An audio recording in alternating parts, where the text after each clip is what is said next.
सुबह का समय था। दिल्ली रेलवे स्टेशन पर भारी भीड़ थी। चारों तरफ शोर शराबा, लोगों की आवाजाही, कुलियों की पुकार और गाड़ियों के हॉर्न का शोर माहौल को जीवंत बना रहा था। इस भीड़ के बीच 22 साल की प्रिया प्लेटफॉर्म नंबर 6 पर खड़ी थी। उसके चेहरे पर हल्की उदासी और आंखों में कुछ अनकहे सवाल थे। वह अपने बैग को कसकर पकड़े हुए थी, मानो उसके भीतर कुछ ऐसा छुपा हो जिसे वह खोना नहीं चाहती।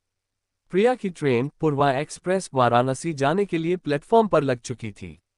वह धीमे कदमों से ट्रेन की ओर बढ़ी और अपनी सीट ढूंढने लगी।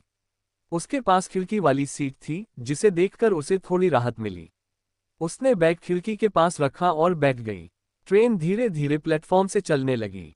प्रिया ने खिड़की से बाहर देखा तो लगा जैसे स्टेशन पर हर किसी की अपनी एक कहानी है। किसी के चेहरे पर खुशी थी तो किसी के चेहरे पर चिंता। लेकिन प्रिया का ध्यान बाहर से हटकर फिर अपनी ही उलझनों में जा अटका। ट्रेन अपनी गति पकड़ चुकी थी।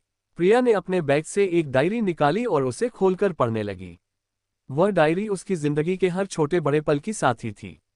हर पन्ने पर उसके विचार, उसके दर्द और उसकी खुशियों के निशान थे। डायरी पढ़ते पढ़ते उसकी आंखें नम हो गईं। पिछले कुछ महीनों ने उसकी जिंदगी को पूरी तरह बदल दिया था। उसकी कॉलेज की पढ़ाई खत्म हो चुकी थी और अब वह अपने पैतृक घर वाराणसी लौट रही थी।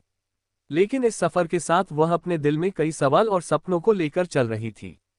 प्रिया की डायरी में एक पन्ना था जिस पर लिखा था, जिंदगी का हर सफर कुछ सिखाता है, लेकिन क्या हर सीख खुशियां देती है या कुछ सिखाने के बहाने दर्द छोड़ जाती है।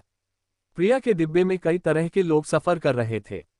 उसके सामने वाली सीट पर एक बुजुर्ग जोड़ा बैठा था जो किसी धार्मिक यात्रा पर जा रहा था। उनके पास ढेर सारे फल और मिठाइयां थीं, जिन्हें वे हर किसी से साझा कर रहे थे। बगल में एक युवा लड़का अपने लैपटॉप पर काम कर रहा था। प्रिया ने महसूस किया कि ट्रेन के डिब्बे में हर कोई अपनी अपनी दुनिया में खोया हुआ था। लेकिन उन सब के बीच वह खुद को सबसे अलग थलग महसूस कर रही थी। बुजुर्ग महिला ने प्रिया से पूछा, बेटी तुम कहाँ जा रही हो? प्रिया ने हल्की मुस्कान के साथ जवाब दिया, वाराणसी। महिला ने कहा, अकेले सफर कर रही हो? तुम तो हमारी बेटी जैसी लगती हो, कुछ खाओगी? प्रिया ने मना कर दिया, लेकिन महिला की आत्मीयता ने उसके दिल को थोड़ा हल्का कर दिया। खिड़की से बाहर का नजारा बदल रहा था। खेत, पेड़, नदी, छोटे छोटे गांव, सब कुछ इतनी तेजी से बीत रहा था जैसे वक्त का पहिया घूम रहा हो।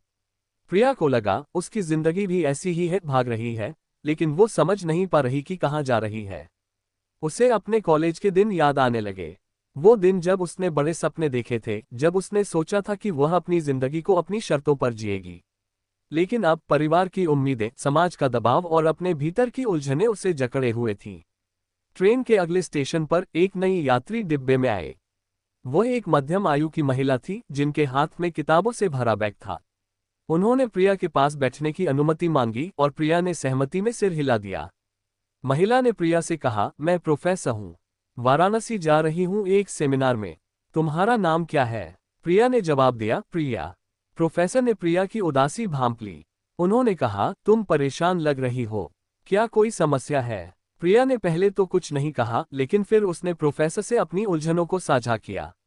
उसने बताया कि वह अपनी पहचान, अपने सपनों और परिवार की उम्मीदों के बीच उलझी हुई है। प्रोफेसर ने मुस्कुराते हुए कहा, बेटा, जिंदगी एक ट्रेन यात्रा की तरह है।